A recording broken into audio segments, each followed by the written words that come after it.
Welcome to Asmath kids TV. Hi చిన్నారులు. అనగనగా ఒక ఊరు. ఆ ఊరి చివర ఒక పాత ఇల్లు ఉండేది. ఆ ఇంటి వెనుక వంటగది దగ్గర రెండు పిల్లులు ఉండేవి. అవి రెండు మంచి స్నేహితులే. ఎక్కడికి వెళ్ళినా కలిసి తిరిగేవి. కానీ తిండి విషయం వచ్చేసరికి మాత్రం చిన్న చిన్న గొడవలు వస్తుండేవి. ఒకరోజు వంటగది నుంచి మంచి వాసన వచ్చింది. ఈ రెండు పిల్లులు కలిసి అక్కడికి వెళ్ళాయి. అక్కడ ఒక పెద్ద రొట్టె ముక్క పడి ఉంది. అయ్యో, ఎంత పెద్ద రొట్టె!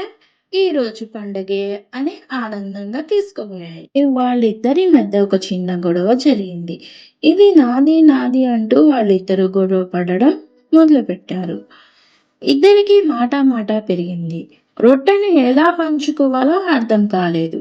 అదే సమయంలో చెట్టుపై నుంచి ఒక కోతి వీళ్ళ గొడవను చూసింది.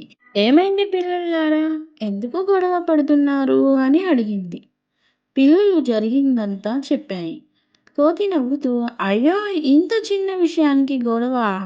నేను మహా న్యాయమూర్తిని, సమానంగా పంచిపెడతాను అంది. పిల్లులు అమాయకంగా నమ్మేశాయి. కోతి రెండు ముద్దలుగా రొట్టెను చీల్చింది. కానీ ఒక ముక్క కొంచెం పెద్దదిగా ఉంది. అయ్యో, ఇది పెద్దదిగా ఉంది, సమానం కావాలి అని ఆ పెద్ద ముక్కలోంచి కొంచెం కొరికింది. ఇప్పుడు రెండో ముక్కను పెద్దగా కనిపించింది. అయ్యయ్యో, ఇప్పుడు ఇది పెద్దది అని రెండో ముక్కను కొరికింది.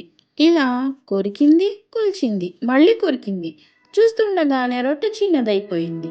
చివరకు చేతిలో చిన్న ముక్క మాత్రమే మిగిలింది. కోతి అంది, ఇది పంచడానికి వీలు లేదు, న్యాయ ఫీజుగా నేను తీసుకుంటాను అని. ఆ ముక్క కూడా తినేసింది. పిల్లలు ఇద్దరూ నోట మాట రాక నిల్చున్నాయి. మనమే కొంచెం అర్థం చేసుకొని పంచుకొని ఉంటే బాగుండేది. లోభం గొడవ వల్ల మొత్తం పోయింది. కోతి చిట్టెక్కుతూ నవ్వుతూ వెళ్ళిపోయింది.